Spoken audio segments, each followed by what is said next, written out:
Coach Sully here. On this week's MatChat, we're going to be talking about why the black belt doesn't watch the belt anymore. And I felt like it was a great analogy for life in general as you accomplish things, as you move forward, as you improve. That black belt journey would be a great analogy for that.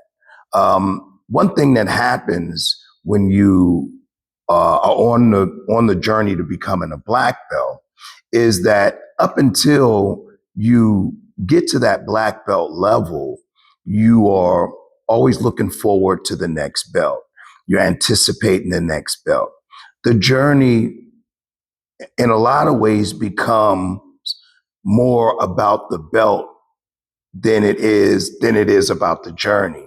But then when you reach that black belt level, what happens because you have no other belts to look forward to, the journey ends up being more about the journey than the destination. And a lot of times in martial arts, we say that the journey begins when you get to that black belt level. And that doesn't mean that you start from scratch. It means that the journey becomes more about learning, more about improving than it is about getting to a certain destination. And like I said, it's a perfect analogy for how life works. You know, when you are focused on outcomes, when you're focused on results too much, what happens is that you actually slow down your progress. You slow down your growth because you are not as focused as you need to be on the actual journey, on the things that are in front of you. You become obsessed with outcomes as opposed to trusting the process. So in order to, yes, setting goals and setting objections, those things are important. But in order to really make progress, in order to shapeshift your progress or time lapse your progress, what you have to do is fall in love with the process. You have to really cherish the day to day, the daily improvements, the things that people may not see, because the ability to put one foot in front of the other is going to be your most important asset when it comes to progress and improving. And as you start to move in a particular direction, you realize that that goalpost is always being set further down the road. So when you're always focused on the goalposts, what happens is that you never really get an opportunity to enjoy.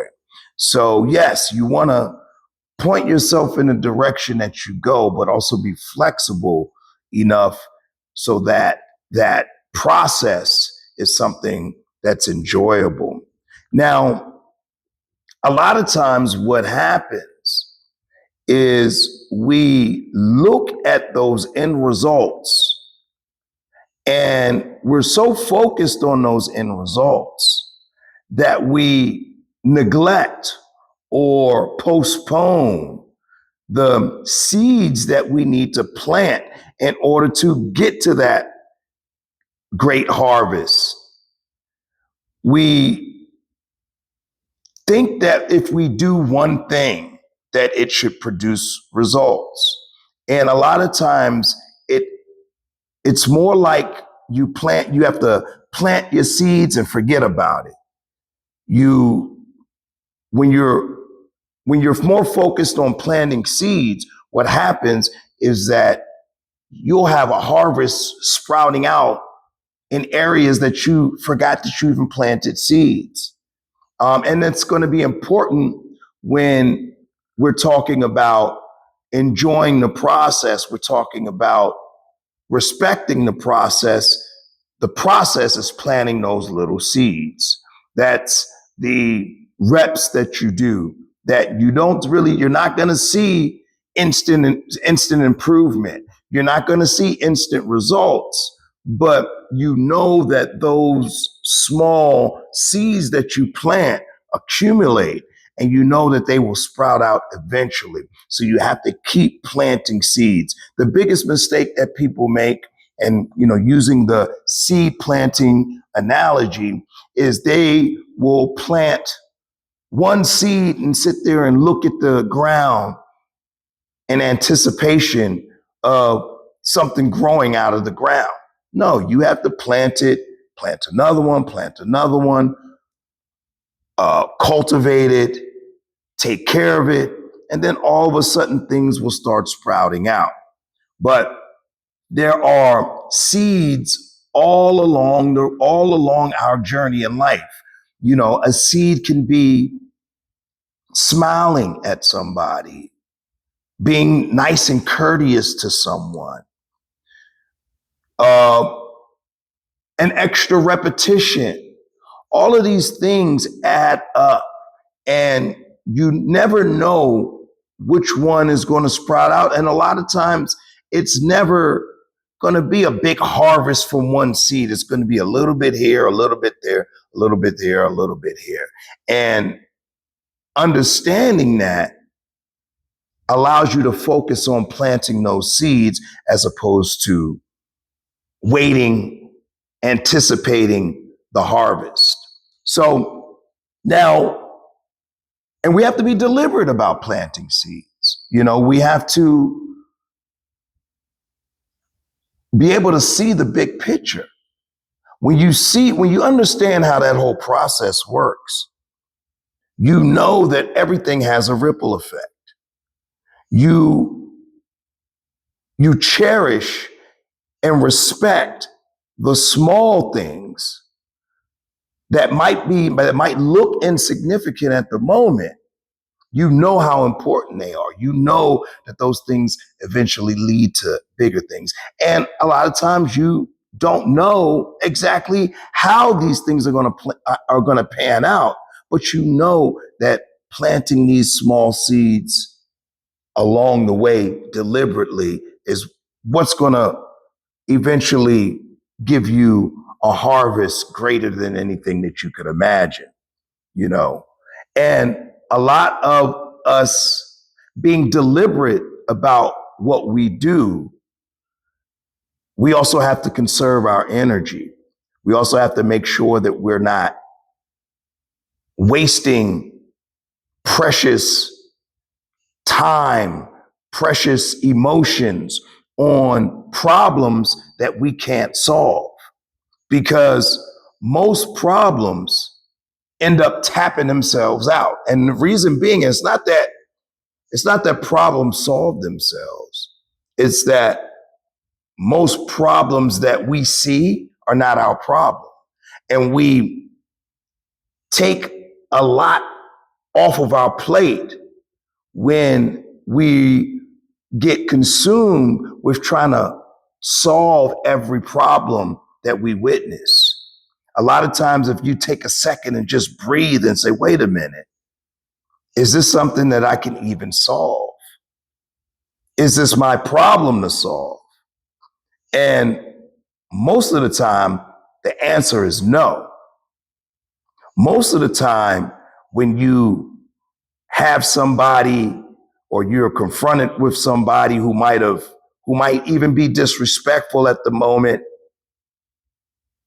you don't need to solve that problem. That's their problem. And we make other people's problems our problems.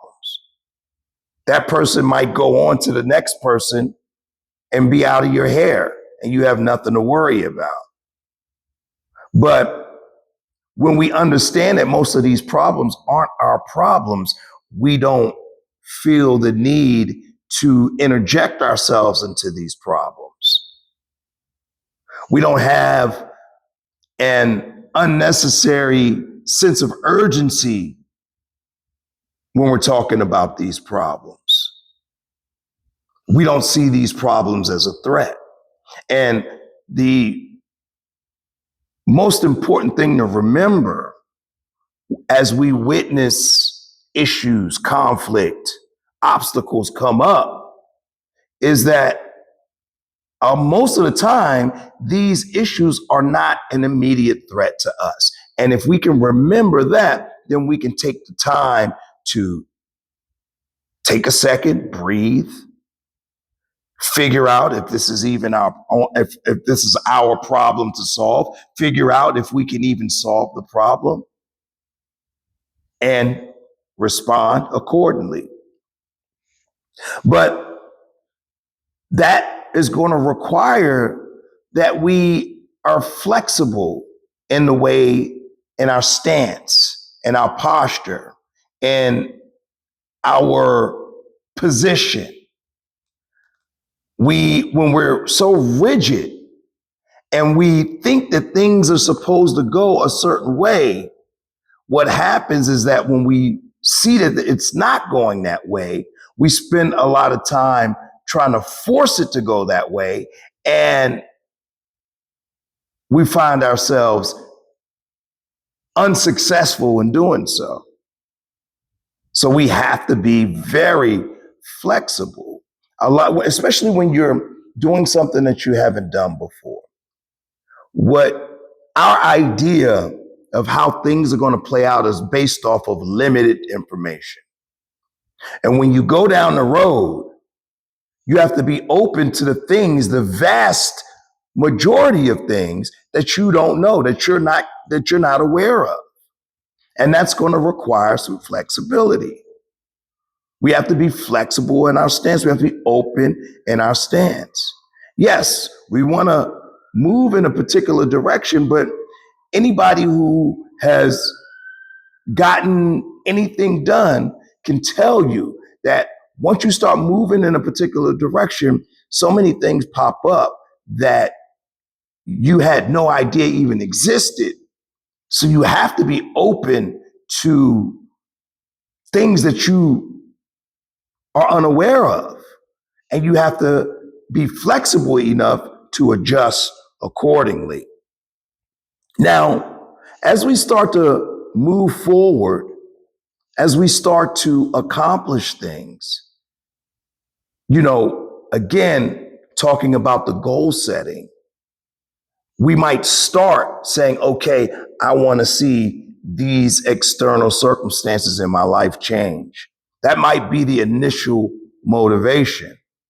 Or I want to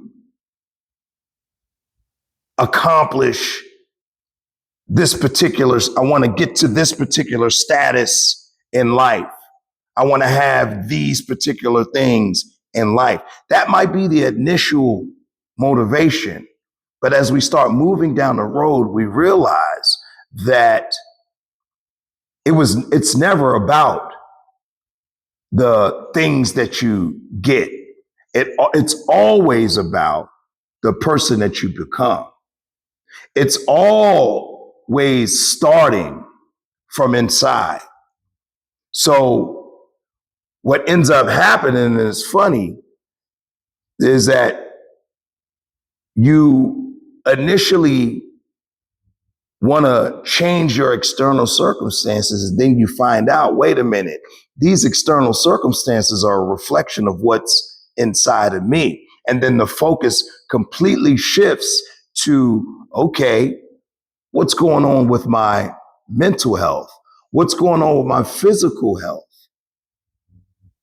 How much energy do I have? How's my diet? These sort of things actually end up taking a front seat to everything else that's external, because once you realize that those external things are just a representation of what's going on inside, then you start to focus inside. I always tell people, whenever you make any sort of new goals for yourself. You should always accompany those goals with some physical fitness health goals as well. Because in order for you to elevate your life, you have to elevate yourself. In order for you to accomplish something, you have to become somebody who accomplishes that thing. So it all starts inside. It's all about self-development. It's all about becoming a better person, because a better person, their life reflects, their external life reflects the person that they are inside. So, yes, the black belt journey is a belt by belt journey. But when you get to that black belt, when you accomplish those goals, you realize that it was never about the belt. It was always about the human being that's holding the belt up. So, all right, I got to run. Coach Sully, Reps and Sweat, Frederick, Maryland. This was MatChat.